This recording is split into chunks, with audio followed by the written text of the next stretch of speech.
Salut à tous, à toutes, je suis ravie de vous accueillir sur cette première vidéo de la chaîne. Aujourd'hui, on va parler de l'image de soi, on va parler du poids, on va parler des troubles du comportement alimentaire. Je vous invite, si vous êtes sensible à ces sujets, quittez la vidéo, j'en ferai plein d'autres où on parlera pas de ça.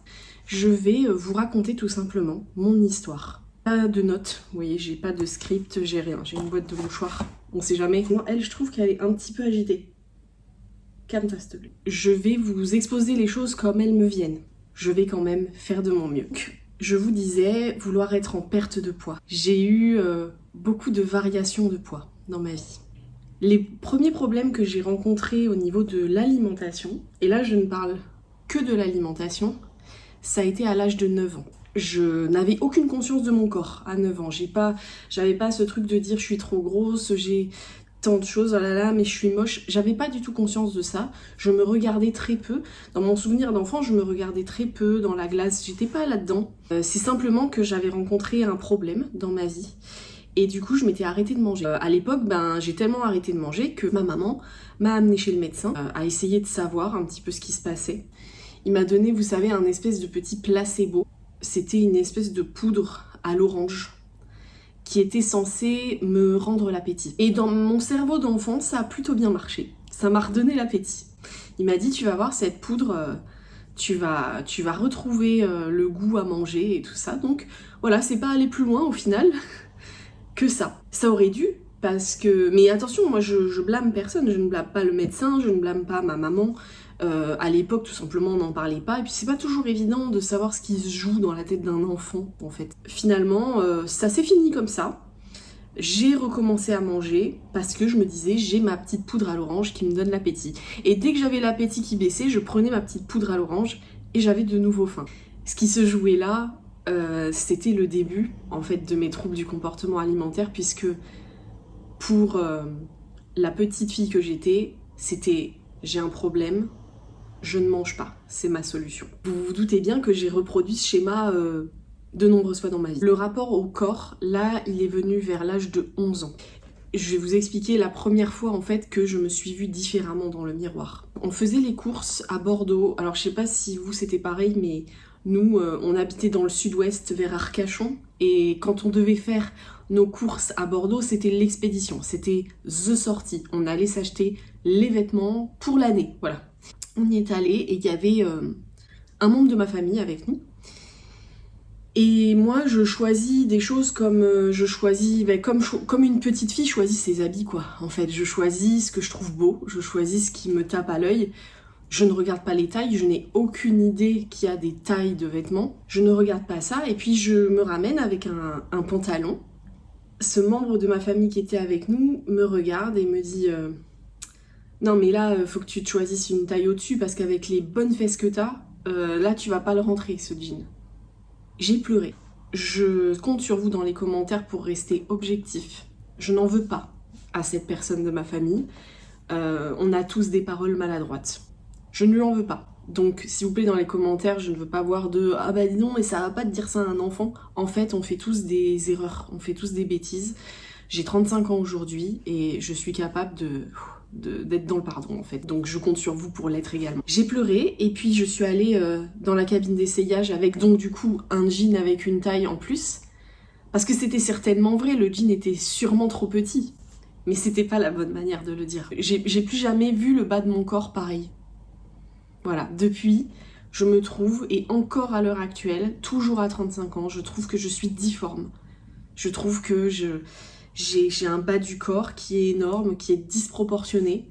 Je n'arrive pas à me détacher de cette image. Je fais beaucoup de dysmorphophobie. C'est-à-dire que dans une journée, je peux me voir de 10 manières différentes. C'est à partir de ce moment-là que ça s'est déclenché. Mais j'ai pas eu ce réflexe de « Ah, je me trouve un peu trop grosse du bas du corps, je vais pas manger ». Je l'ai pas eu ce réflexe-là. J'avance, au collège ça se passe très mal, je suis harcelée, je suis moquée à cause de mes longs cheveux frisés, à cause aussi du fait, alors ça, j'ai jamais compris, mais quand je suis rentrée en 4e, les choses se sont corsées un petit peu, puisque non seulement on se moquait de mes cheveux frisés, on se moquait de moi parce que je ne portais pas de vêtements de marque, c'était très important dans mon collège, mais en plus, on se moquait de moi parce que je n'avais pas de poitrine. Voilà. Je savais pas qu'en 4e on était censé faire un 150 H, voilà, je savais pas, j'étais pas au courant.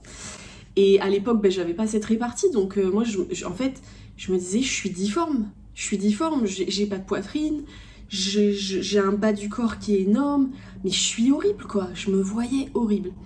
Et là, ça a commencé, les troubles du comportement alimentaire. J'ai voulu, à 13 ans, devenir végétarienne. Vous le savez, j'aime les animaux profondément, et si je pouvais être végétarienne au niveau santé, je le ferais. Et à l'époque, je me suis lancée à corps perdu dans le végétarisme, mais, et là il y a une notion essentielle à retenir, c'est à l'époque. À l'époque, on parlait pas beaucoup de l'apport en protéines, à l'époque, il n'y avait pas beaucoup d'alternatives pour les végétariens, pas tout ce qu'on a dans les rayons aujourd'hui, et donc c'est vrai que je me nourrissais mal, voilà, c'est sûr que je mangeais des œufs, mais en plus à l'époque on me disait mange pas trop d'œufs parce que sinon tu vas aller à l'hôpital, tu vas avoir des calculs. Je mangeais du soja, du tofu et c'est tout. Voilà. Du coup j'ai été très vite carencée, mais surtout j'ai commencé à avoir un espèce de contrôle sur mon alimentation et puis j'ai commencé à me restreindre. Parce qu'à 13 ans je me suis aperçue que j'étais en train d'attraper mon corps de jeune fille. Ma taille s'est affinée et je me suis vue dans la glace et je me suis dit c'est bien dommage d'avoir une taille si fine et d'avoir un bas du corps aussi dégueu, quoi. Voilà, c'est les termes que je me disais dans ma tête. Vous savez, un adolescent, une adolescente, c'est très facile de cacher à ses parents qu'on se restreint. Et moi, j'ai eu aucun mal à le cacher. Je n'en veux pas à mes parents de ne pas avoir vu tout de suite. Je ne leur en veux pas du tout. Parce que si j'étais amenée à avoir un enfant un jour, moi-même, il y aura des choses qui m'échapperont. C'est quelque chose à accepter. Et je n'en veux à personne. Voilà, je n'en veux à personne. C'est ce que j'ai développé, moi. Voilà. Et je suis en train de raconter mon histoire. Donc à partir de 13 ans, le rapport à l'alimentation change. À 14 ans, j'ai une copine qui fait souvent régime. J'ai une copine qui m'appelle souvent la grosse. Je vais pas mettre des guillemets à ce mot copine, mais vous avez compris que, voilà, je me restreins sur mes portions. Donc, je passe une adolescence, si vous voulez, où je suis assez mince. Je suis assez dans la norme, on va dire, entre guillemets. Hein, je ne vous dis pas que vous n'êtes pas dans la norme ou quoi que ce soit, c'est pas ça. C'est juste qu'à l'époque, voilà, je dénotais pas. Je faisais tout pour pas dénoter, parce que avec toutes les moqueries que je me prenais et tout, je me disais, au moins essaye d'être normal, essaye de rentrer dans le... J'y suis arrivée tant bien que mal. Là, alors, je vous dis, je me fondais dans la masse, mais j'étais toujours moquée. Hein. Il y avait toujours une raison pour se moquer. Hein. Il suffisait que j'ai un petit bourrelet qui dépasse de mon pantalon, comme beaucoup de jeunes filles. Voilà, c'est normal. Si tu es une jeune fille, que tu me regardes, que tu as un petit bourrelet qui soit ici, qui soit en bas, c'est normal. Et j'étais moquée. Et puis vraiment, j'ai été moquée de manière cruelle. C'est-à-dire, quelqu'un voyait ce bout de peau dépasser et puis disait « Ah, mais vraiment, mais elle est dégueu, mais ah !» Ce n'est qu'un tout petit aperçu des moqueries que j'ai pu subir. Je ne vais pas m'étaler sur mon harcèlement scolaire, mais sachez que j'ai subi beaucoup de violence mentalement. Voilà, et même physiquement. Et donc arrivé au lycée, c'est vrai que là je me fonds un petit peu plus dans le truc, parce qu'en plus moi j'étais dans un lycée un petit peu à la cool. Surtout les plus grands en terminale, ils étaient très en mode cheveux longs, on écoute les Beatles, les trucs, enfin vous voyez, c'est un lycée un petit peu de poète. Je l'ai très bien vécu parce que du coup, je me disais, waouh, en fait moi je suis invisible ici, c'est trop bien. C'est trop bien, parce qu'il y en avait qui avaient vraiment des looks hyper affirmés. Donc je me suis dit, on va enfin ne pas me voir. Là, c'est joué un tournant, c'est que j'ai commencé à manger à la cantine. Et à la cantine, je faisais ce que je voulais. Voilà, alors j'étais toujours végétarienne, hein. Je tenais bon dans le végétarisme. Ce que je faisais à la cantine, je me restreignais. Voilà, je mangeais pas beaucoup, je prenais des mini-portions. Je ne finissais pas mes assiettes et je disais que... Non, j'ai plus faim, j'ai pas faim, je suis pas une grosse mangeuse. J'entretenais ma minceur comme ça. Vers l'âge de 16 ans, vous savez, à l'époque, pour ceux qui n'ont pas connu, on avait tous un Skyblog. C'était un journal intime ouvert. On mettait des photos, on écrivait nos états d'âme. Bah c'est chouette au final, hein. Enfin, moi j'aimais bien avoir mon Skyblog, aller voir celui des autres et tout ça. Sauf qu'il y a quelque chose qui m'a démoli. Il y a des choses qui me restent encore en tête à mon âge, à mon grand âge, à 35 ans. Je suis tombée sur des blogs qui parlaient explicitement de l'anorexie. Je ne vais pas citer ces blogs, je ne vais pas citer ces mouvements. Mais ceux qui ont connu ça savent de quoi je parle. C'était des blogs qui étaient dédiés à tout faire pour cacher à tes parents que tu manges pas. Avec des phrases assassines. Je ne vais pas vous les dire ici. Je ne vais pas vous les dire ici. C'est d'une telle violence que je ne vais pas vous les dire. Par exemple, il y avait les 10 commandements pour être une bonne maigre. Et il y avait 10 choses comme ça. J'ai jamais oublié. J'ai jamais oublié. Et dans mon petit cerveau d'adolescente, bah, je me suis dit, c'est ça qu'il faut faire pour être belle. D'ailleurs, quand on regarde un petit peu les médias, les magazines de l'époque, je comprends mieux en fait pourquoi j'ai été si sensible à ça. Je me suis forgé cette image de la beauté, il faut être maigre. Il faut qu'on voit mes côtes, il faut qu'on voit mes... Il faut que je sois maigre ici, il faut que je sois maigre ici. Moi j'ai toujours eu un petit bleu menton, c'est comme ça, je suis faite comme ça. Même quand je suis mince, je l'ai. Et je me trouvais horrible et du coup je me disais ben, je vais appliquer les conseils. C'est là où j'ai commencé, je sais pas si je peux le dire sur YouTube, donc, à ne pas garder la nourriture que j'ingérais. Je le faisais pas tous les jours, mais s'il y a un jour où j'estimais que j'avais un petit peu trop mangé, je faisais ça. Et à 17 ans, là j'étais en plein dedans, j'étais en plein dans les troubles du comportement alimentaire. Je vais vous retrouver une photo, moi, qui est très très parlante pour moi. Et là j'ai 18 ans, je mange rien. Je mange rien, et pour vous dire là, cette robe que je porte, en fait c'était la journée au lycée où on était tous habillés classe, parce que c'était avant le bac, vous savez, 100 jours avant le bac, il y avait la journée où on s'habillait tous, les garçons en costume, les filles en robe, et puis le lendemain c'était le persan, on se balançait de la farine et des œufs dessus, MDR quoi. Je me souviens que j'ai mis cette robe, et je me trouvais difforme. Je laisse la photo pour que vous puissiez... Voilà, qu'on se rende compte. Je trouve que je suis horrible en fait. Je ne mange rien, j'ai pas d'appétit. Je suis dans une relation à l'époque, voilà, on est trop jeune pour vivre une relation amoureuse et donc du coup on se fait du mal l'un l'autre. Voilà, donc je suis pas épanouie et ça accentue ce truc de j'ai pas faim. J'étais constamment nouée comme ça. Jusqu'à ce que ça devienne que je peux manger qu'une bouchée d'un repas et j'y arrive pas parce que sinon ça passe plus. Je suis... non officiellement anorexique. Parce que voilà, c'est pas pris en charge. Et puis je suis pas à une maigreur qui alerte. Vous voyez là sur la photo, je suis à 48 kilos, 48-49 kilos. On n'est pas dans une maigreur extrême. Donc si ça n'a pas alerté. Le lycée, c'est fini. 1 an plus tard ou 2 ans plus tard, cette relation dans laquelle je ne suis pas bien se finit également. Donc du coup, je commence un petit peu à faire ma vie d'adulte. Je prends pas soin de moi dans le début de ma vie d'adulte, dans le sens où...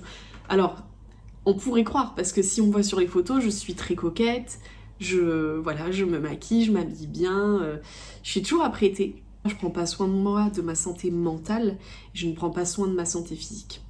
Je me prive constamment de nourriture. J'ai l'impression d'être tout le temps au régime en fait. Si jamais j'ingère quelque chose, je vais grossir. Et donc là, on pose des bonnes bases pour bousiller son métabolisme. Je vis ma jeunesse, je commence à travailler assez tôt. J'ai commencé en tant qu'animatrice périscolaire.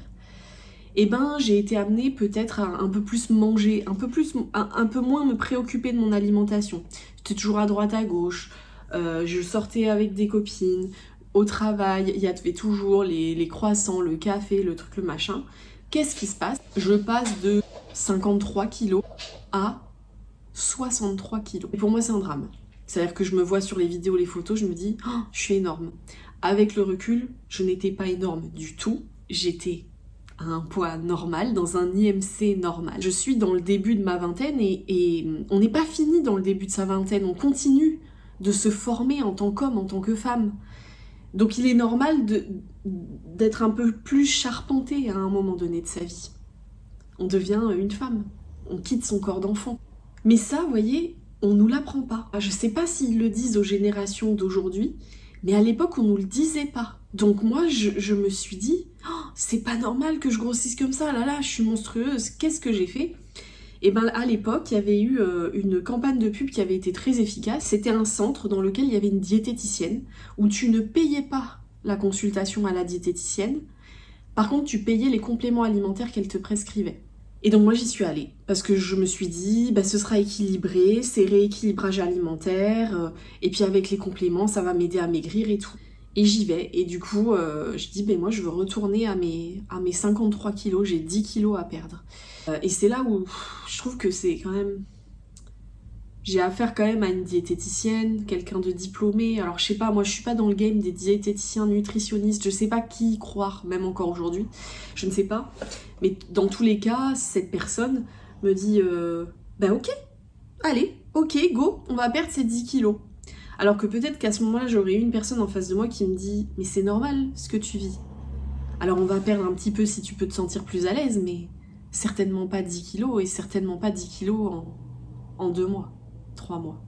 Et je commence le rééquilibrage alimentaire, c'est un régime, sans féculents ni le midi ni le soir, il n'y en a que le matin, un petit peu. Et cette diète-là, je la tiens sur 2 mois complets, pas de féculents. Vous vous rendez compte, avec une vie active de jeune femme qui travaille, qui arrête pas, qui est toujours dans le train, qui est debout toute la journée parce que je travaille avec les enfants, qui est malade chronique, parce que oui, je souffrais déjà à l'époque, j'étais pas diagnostiquée, mais j'étais déjà malade chronique. Donc là, on continue à se flinguer un tout petit peu plus encore dans le métabolisme et hormonalement. On y va, on tape dessus. C'est parti. L'autoroute de la galère est tracée. Je fais ce truc et oui, je perds et je perds vite. Et quand des fois j'atteins des paliers, alors par exemple, j'ai un souvenir très net de ce truc. Ça m'a marqué parce que à l'époque, je l'ai vécu très positivement. Je me disais, cool, je maigris, c'est trop bien, je fais que maigrir et tout. Et puis des fois, je faisais des paliers, par exemple, je me souviens que j'avais fait un palier à 60 kilos. Et du coup, quand on faisait un palier, la diététicienne, elle te donnait un plan choc, ça s'appelait. Plan choc asperge, ouais je sais, le nom est hilarant, vous pouvez rire parce que c'est drôle. Plan choc asperge, plan choc poulet, plan choc ananas. Ceux qui sont allés dans le même centre que moi, ils savent ce que c'est. Sur 2 journées, en fait on se voyait toutes les 2 semaines et il y avait un jour de chaque semaine où il fallait que je fasse ce plan choc.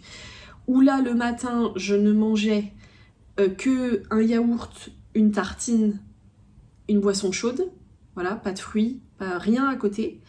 Le midi il fallait que je mange protéines. Donc si c'était un plan choc poulet, c'était poulet, légumes, c'est tout.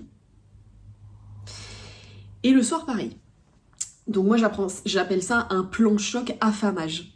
Voilà, avec le recul, c'est un plan choc affamage. Mais à l'époque, voilà. Et puis, quand t'as pas les connaissances, tu le fais, en fait. C'est tout. Tu ne peux pas... Voilà, on n'avait pas tout cet accès à l'information d'aujourd'hui. Et du coup, je fais ces plans choc affamage à chaque fois pour casser les paliers, sauf qu'en fait, je casse mon corps, là. Je le casse, je le brise en 1000 morceaux, là. Je le brise, mon métabolisme. Et j'arrive à descendre à 51 kilos.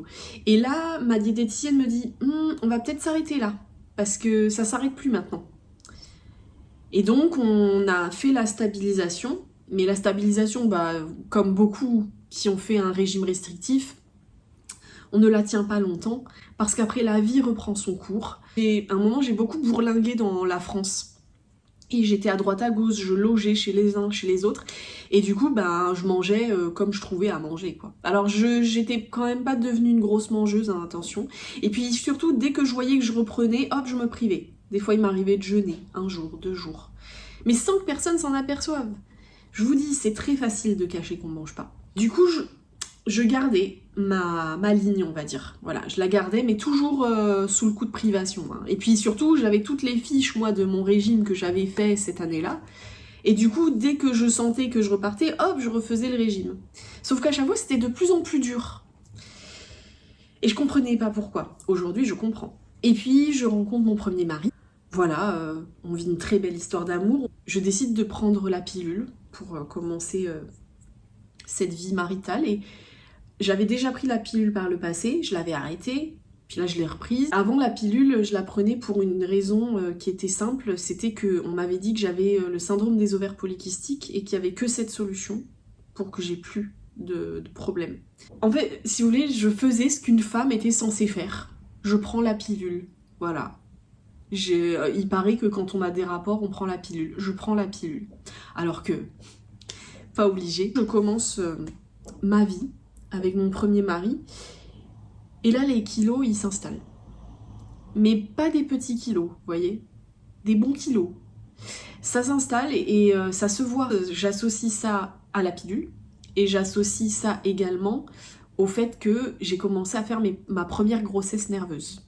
Si vous savez pas ce que c'est les grossesses nerveuses, je vous en parlerai un autre jour, mais là on va pas aborder le sujet. Donc je me dis, il faut que j'arrête de prendre la pilule, c'est hormonal, c'est pour ça que je prends du poids. Donc j'arrête, sauf que non, je continue de prendre du poids. Et au début je trouve ça terrible, parce que moi, il faut replacer le contexte. Quand je me marie, je fais 53-54 kilos, je passe à 59, je passe à 60. Pour moi c'est énorme à l'époque. C'est énorme, je me dis, je suis en train de basculer dans le surpoids, c'est terrible. J'alterne des périodes de privation, et puis je remange derrière beaucoup. Et puis je garde pas ce que je mange, parce que oui, j'en parle pas beaucoup, mais je garde cette habitude de temps en temps, de quand j'ai trop mangé, je ne garde pas ce que je mange. Je suis très seule avec ça, j'ai honte. Je mets pas le mot trouble du comportement alimentaire sur mon comportement. Moi, je me dis juste, j'essaye de garder la ligne. C'est normal. C'est ce que je suis censée faire, garder la ligne. Et puis, les années passent. Avec mon premier mari, on déménage à Périgueux. Et là, je suis particulièrement heureuse dans ma vie. Pour moi, Périgueux, c'est un renouveau. La maison dans laquelle on déménage, je l'aime. Je sais pas comment vous expliquer. Cette maison, j'ai eu tout de suite quelque chose avec cette maison de dire, voilà, c'est mon cocon et je m'y installe. Petite pause. Ça m'émeut parce que je repense à la personne que j'étais à ce moment-là et aux rêves que j'avais et à tout le positif que je pensais de mon avenir. Et ça me fait de la peine. Je vais me faire une petite tisane et je reviens vous parler. Voilà, je me réinstalle. J'ai pris une infusion élimination bien-être. Voilà, on est dans le thème. Donc me voilà installée avec mon premier mari dans cette maison et oui, je me souviens avoir appelé ma mère à l'époque et lui dire oh, je suis tellement heureuse dans cette nouvelle vie, dans cette maison, avec mon premier mari, on avait des projets, voilà, je veux dire... Et du coup, comme j'étais bien dans ma vie, j'ai lâché prise un petit peu sur tout ça. On mangeait beaucoup en famille le dimanche et du coup, j'ai eu ce truc dans ma tête de me dire, tu sais quoi, j'ai faim en fait, faut que je mange, voilà, et... il faut que je profite de la vie, je peux pas rester comme ça tout le temps, toute ma vie, à me priver. Et on prend en compte tout le background derrière, régime, restriction, trouble du comportement alimentaire. Qu'est-ce qui se passe ? Mon corps, il prend beaucoup de poids, forcément. Et donc là, cette période de ma vie à Périgueux, je suis montée jusqu'aux 73 kilos, qui pour moi était mon poids, je veux dire, j'avais jamais fait ce poids-là dans ma vie. Alors je le vois que je prends du poids, mais bon, je ne m'en alarme pas autant que ce que je m'en serais alarmée à une autre époque. Je suis complexée, ça c'est sûr, je suis très complexée, mais j'ai un gentil mari, il me dit viens, on va acheter des nouveaux habits, c'est pas grave, et puis c'est un peu mon coach en image, vous voyez, lui il était toujours prêt à me dire que j'étais belle, que vraiment ça changeait rien pour lui. Donc si vous voulez, j'ai lâché prise un petit peu. Voilà, j'ai lâché prise. Je vous dis pas complètement, parce que ceux qui me connaissent bien là et qui vont voir la vidéo vont dire quand même t'es complexée. Mais bien sûr que j'étais complexée. Mais malgré tout, il y a eu un lâcher prise. Là, ce lâcher prise, il a eu lieu, j'avais même pas 30 ans.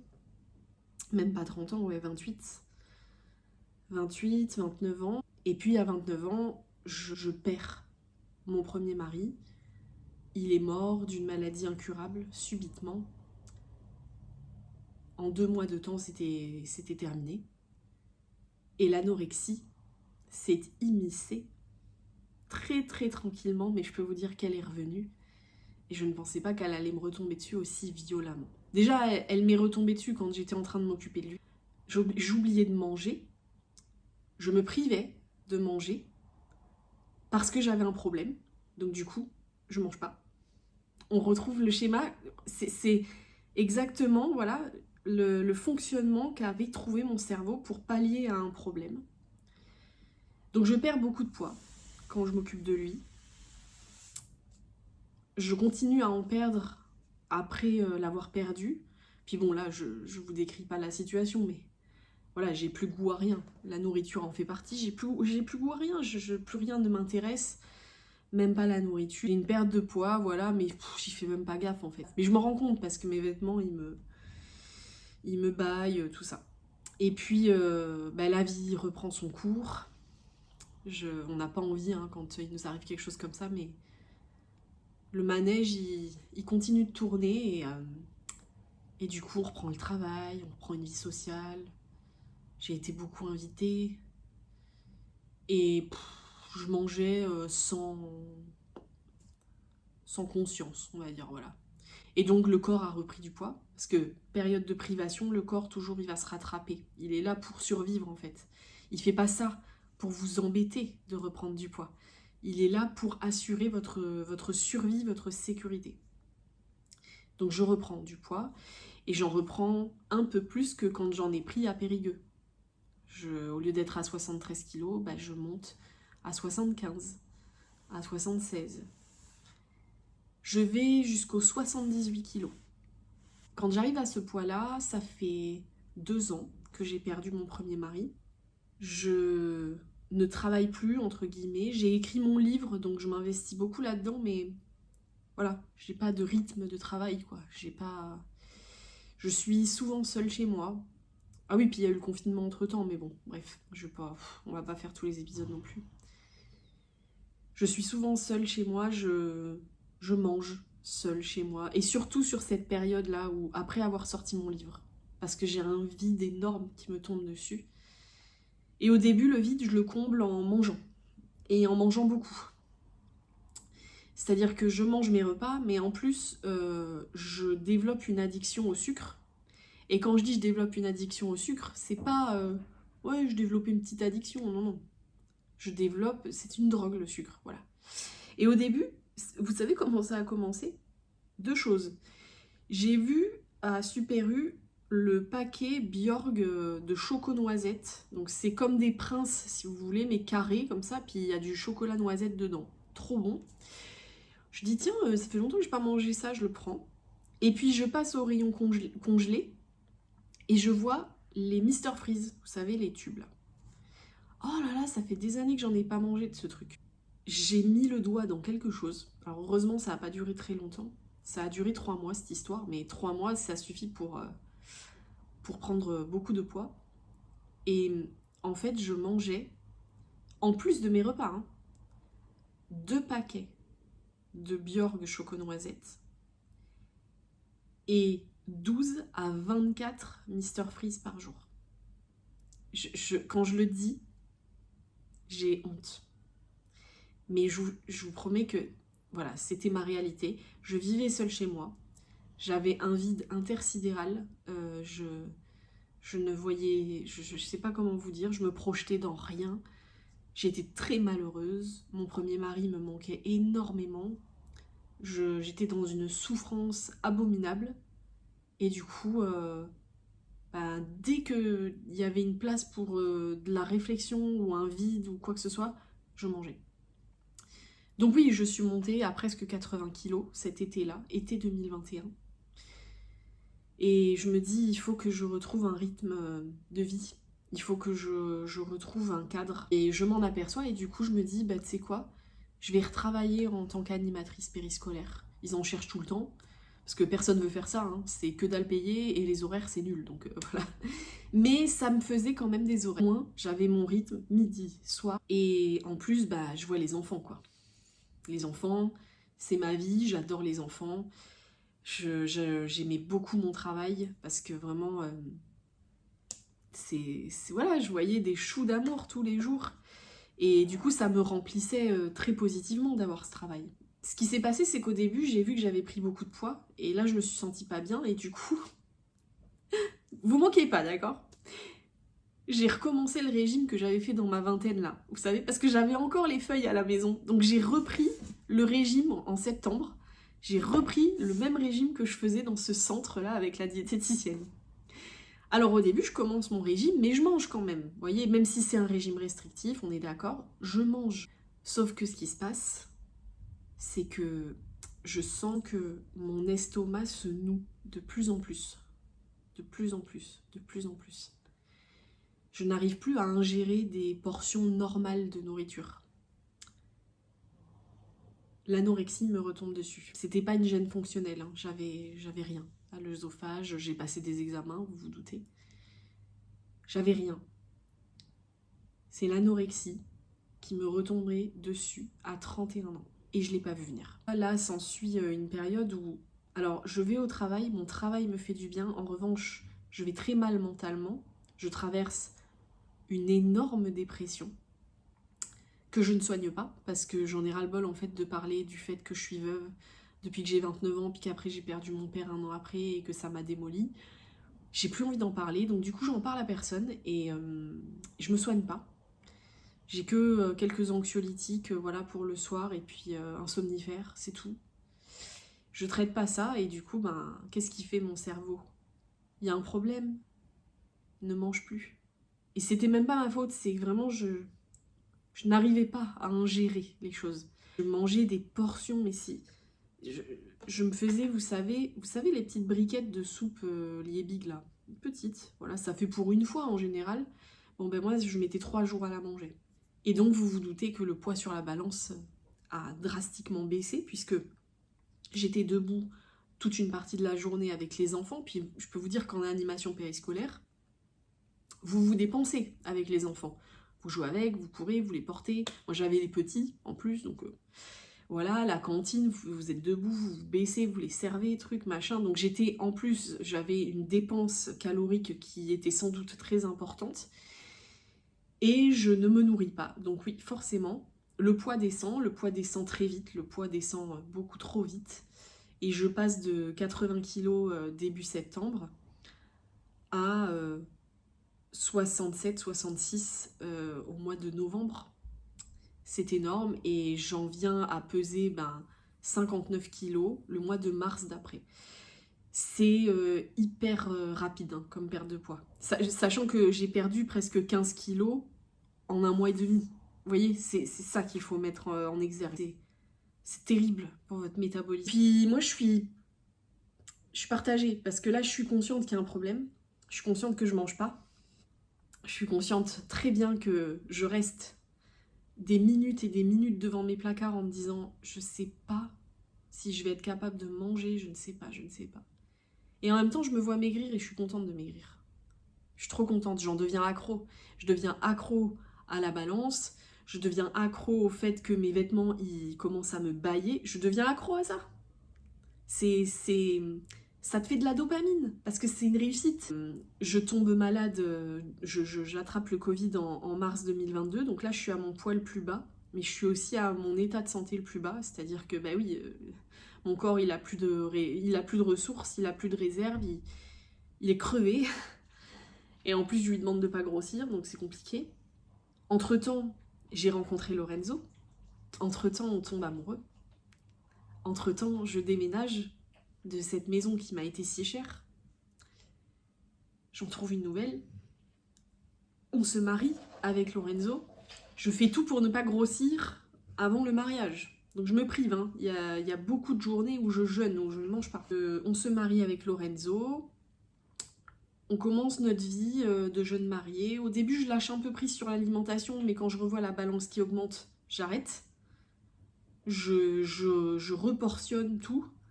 Je panique parce que je sais au fond de moi que je vais reprendre. Je le sais que c'est inévitable en fait.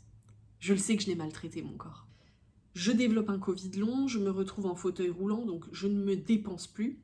Et donc, les kilos reviennent. Les kilos reviennent, mais pas autant que ce que je pensais. Vous voyez, je passe de 59 à 67. C'est là qu'on reconnaît quelqu'un qui a des TCA d'ailleurs. Vous avez vu, je suis capable de vous parler de mon poids, les années exactes. Les mois exacts. Si vous avez ça, méfiez-vous, faites attention à vous. Je me trouve horrible, du coup je refais régime. je refais régime, bon, je recommence la kiné, donc ça me fait une petite dépense, et puis j'essaie de, voilà, de reprendre petit à petit la marche avec mon chien, mais c'est long, ceux qui m'ont connu pendant mon Covid long, vous avez vu combien de temps j'ai mis à me remettre debout dans tous les sens du terme. Mais quand même, j'arrive à perdre mon poids, encore une fois, mon corps, je lui demande, allez, tu vas pas te laisser aller, tu vas pas grossir, encore une fois, t'es pas faible quand même. C'est ce que je me dis dans ma tête. Et je me dis des choses beaucoup plus violentes que ça. Et j'arrive à reperdre mon poids, donc je me dis c'est bon, je contrôle, ça va aller.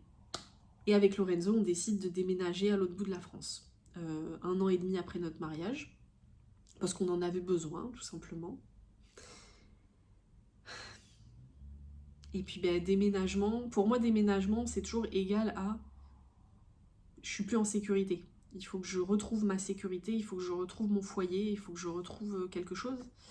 En plus je quitte Périgueux, c'est pas rien, c'est pas rien. Et qu'est-ce qui se passe? Je lâche un peu prise sur l'alimentation parce que j'ai d'autres chats à fouetter clairement. On s'installe, on est tout, on se meuble, on se fait de nouveaux amis, Enfin voilà, on a beaucoup de pression quand on déménage dans une nouvelle ville au final. Mon corps, il a repris le dessus. Je l'ai vécu comme une trahison, je le vis toujours un peu comme une trahison. Et en même temps, je comprends qu'il faut que je commence à le remercier. On a déménagé au mois de mai 2024.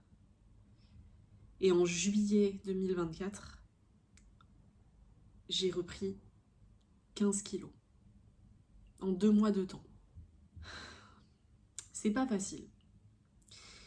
Et là, ça fait 1 an que j'essaie de faire les choses autrement. Que j'essaie de comprendre. Que j'essaie de voir le poids pas seulement sous le spectre de voilà, je pèse tant, il faut que je mange ça pour maigrir. Mais plus sous le spectre de ok, il faut que je fasse attention à mon alimentation, mais faut peut-être que je guérisse la petite fille de 9 ans qui un jour s'est dit que quand elle avait un problème, il fallait qu'elle arrête de manger. De me dire aussi que fallait que je laisse mon corps se restaurer le temps qu'il le décidait avant qu'il reperde. Parce que oui, je veux reperdre le poids. Je ne me sens pas bien dans ce poids-là. Je ne me sens pas bien du tout. Mais je sais que c'est les ressources qu'a mobilisé mon corps pour me restaurer, pour me rétablir. Hormonalement, musculairement, intellectuellement, mentalement. Vous voyez, il a mis tout ça en œuvre. J'essaie de toutes mes forces de ne pas le considérer comme un traître, mais c'est dur. Et j'ai encore beaucoup de mal avec le lâcher prise, puisque pour moi, lâcher prise égale reprendre du poids. La preuve en est, c'est que avant de partir en vacances cette année, au mois d'août, on est parti 15 jours dans le sud-ouest, j'étais à 71 kilos. J'avais réussi à redéclencher ma perte de poids. Mais sainement, cette fois-ci, pas, vous voyez. Sauf que pendant les vacances, j'ai mangé comme quelqu'un qui est en vacances. Voilà, j'ai pas non plus énormément mangé, mais voilà. Et quand je suis rentrée, j'avais plus 8 kilos sur la balance en 15 jours.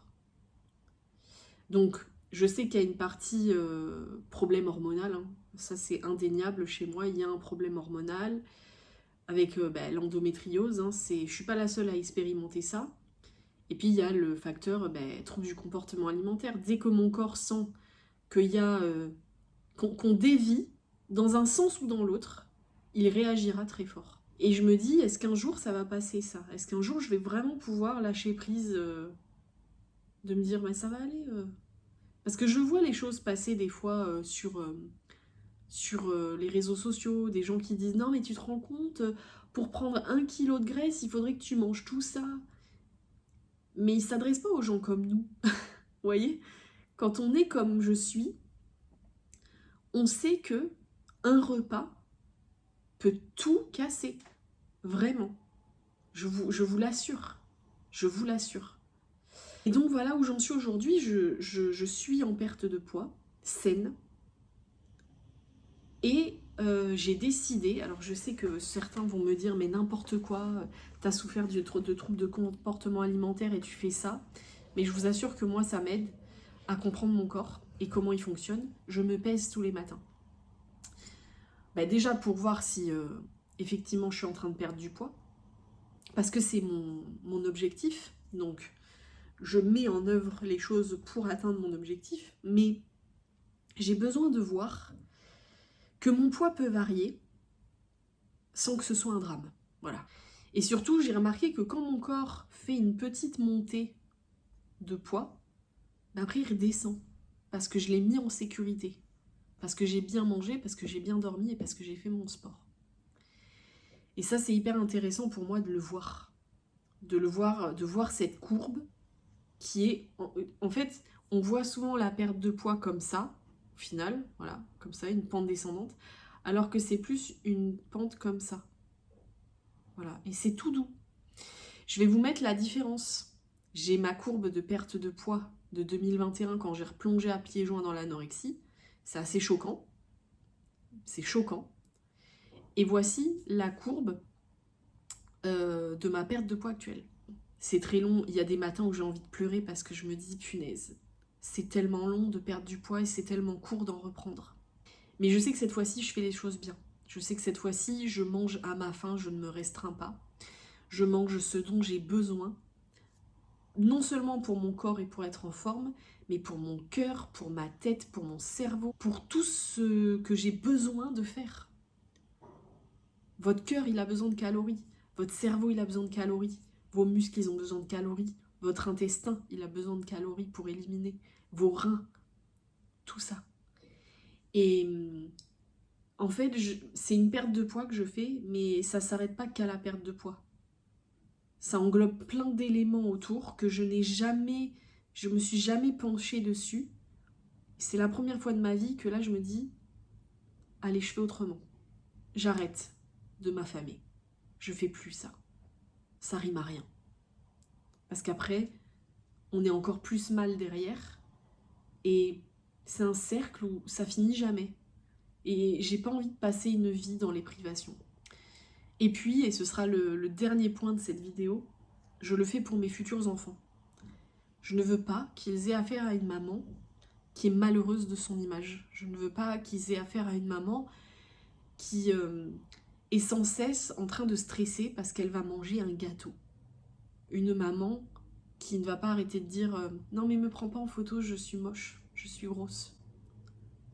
Parce qu'en fait ils entendent tout ça et j'ai pas envie de leur refiler ça. Je dis pas qu'ils souffriront pas de ça, parce que est-ce qu'on est toujours maître des situations, et en particulier avec ses enfants? Non, on n'est pas maître de tout. Ils vont être confrontés à d'autres choses dans leur vie dont on n'aura même pas connaissance. C'est la vie qui est faite comme ça. Mais si je peux, à mon échelle, leur transmettre quelque chose de sain par rapport à l'alimentation et à l'image de soi, alors c'est ma plus belle motivation. Donc je suis en chemin. Peut-être que je vous ferai une vidéo où je ferai un point. Est-ce que j'aurais perdu du poids? Est-ce que je serais restée comme je suis? On verra. Voilà, on verra. Je jaugerai de quand je vous ferai cette vidéo. En tout cas, dans tous les cas, je ne vous dirai pas ce que je fais parce que chaque parcours est différent. On n'est pas linéaire, on n'est pas tous pareils, nous les humains. Donc, tracez votre chemin à vous. Et on en reparle dans quelques mois. Et peut-être que je serai un peu plus apaisée encore que je ne le suis là. Si vous voulez, là, je considère pas que je suis apaisée parce que ça me prend quand même la tête. Je me sens pas bien avec moi-même, donc ça me prend la tête. Mais j'essaye de me voir un petit peu plus gentiment et de me dire, allez, c'est une période qui est comme ça va pas durer toute la vie. Et je vous le dis à vous aussi, c'est une période qui est comme ça va pas durer toute la vie. Si vous traversez des problèmes que j'ai évoqués dans cette vidéo, que vous avez l'impression que vous souffrez de troubles du comportement alimentaire, que vous avez une obsession pour votre poids, pour votre alimentation, s'il vous plaît, consultez. Dites-le. Si le professionnel de santé que vous avez en face de vous ne vous prend pas au sérieux, allez voir quelqu'un d'autre. Frappez aux portes.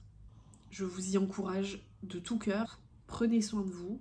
Profitez de la vie, de votre famille, de vos proches, de tous les bons moments qu'on peut passer. Et oui, les bons moments, ça se passe aussi à table. Oh, Netflix, qu'est-ce que tu me fais là? C'est mieux comme je disais, les bons moments, ils se passent aussi à table, en partageant un bon repas avec ses proches. Ne vous gâchez pas ces moments. Je vous fais de grosses bises, je sais pas comment conclure cette vidéo, et on se retrouve très bientôt pour un vlog comme j'aime les faire. Je vous dis à bientôt.